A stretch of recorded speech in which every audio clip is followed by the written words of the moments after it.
रविवार के दिन यह व्रत आने के कारण इसे रवि प्रदोष व्रत कहा जाता है। प्रदोष व्रत हर महीने के दोनों पक्षों की त्रयोदशी तिथि को रखा जाता है। रवि प्रदोष व्रत की कथा।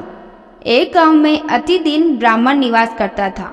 उसकी साध्वी स्त्री प्रदोष व्रत किया करती थी। उसे एक ही पुत्र रत्न था। एक समय की बात है, वह पुत्र गंगा स्नान करने के लिए गया। दुर्भाग्यवश मार्ग में चोरों ने उसे घेर लिया और वे कहने लगे कि हम तुम्हें मारेंगे नहीं, तुम अपने पिता के गुप्त धन के बारे में हमें बतला दो। बालक दीन भाव से कहने लगा कि बंधुओं, हम अत्यंत दुखी दीन हैं, हमारे पास धन कहाँ है। तब चोरों ने कहा कि तेरे इस पोटली में क्या बंधा है। बालक ने निसंकोच कहा कि मेरी माँ ने मेरे लिए रोटियां दी हैं। यह सुनकर चोरों ने अपने साथियों से कहा कि साथियों, यह बहुत ही दीन दुखी मनुष्य है, अतः हम किसी और को लूटेंगे। इतना कहकर चोरों ने उस बालक को जाने दिया। बालक वहां से चलते हुए एक नगर में पहुंचा। नगर के पास एक बरगद का पेड़ था। वह बालक उसी बरगद के वृक्ष की छाया में सो गया। उसी समय उस नगर के सिपाही चोरों को खोजते हुए उस बरगद के वृक्ष के पास पहुंचे और बालक को चोर समझकर बंदी बनाकर राजा के पास ले गए। राजा ने उसे कारावास में बंद करने का आदेश दे दिया।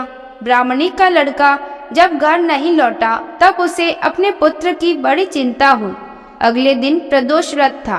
ब्राह्मणी ने प्रदोष व्रत किया और भगवान शंकर से मन ही मन अपने पुत्र की कुशलता की प्रार्थना करने लगी।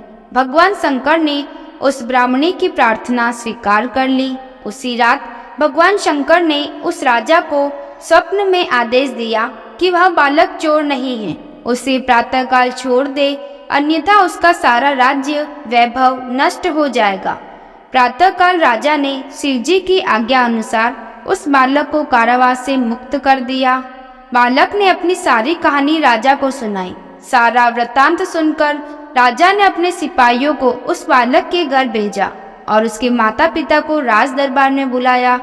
उसके माता पिता बहुत ही भयभीत थे। राजा ने उन्हें भयभीत देखकर कहा कि आप भयभीत न हो, आपका बालक निर्दोष है। राजा ने ब्राह्मण को 5 गांव दान में दिए, जिससे वे सुखपूर्वक अपना जीवन व्यतीत कर सके। भगवान शिव की कृपा से ब्राह्मण परिवार आनंद से रहने लगा।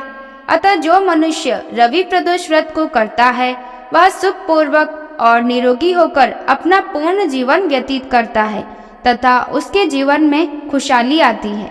आपको यह कथा कैसी लगी, कमेंट करें। अगर अच्छी लगी है तो लाइक करें और इस चैनल को सब्सक्राइब करें। धन्यवाद।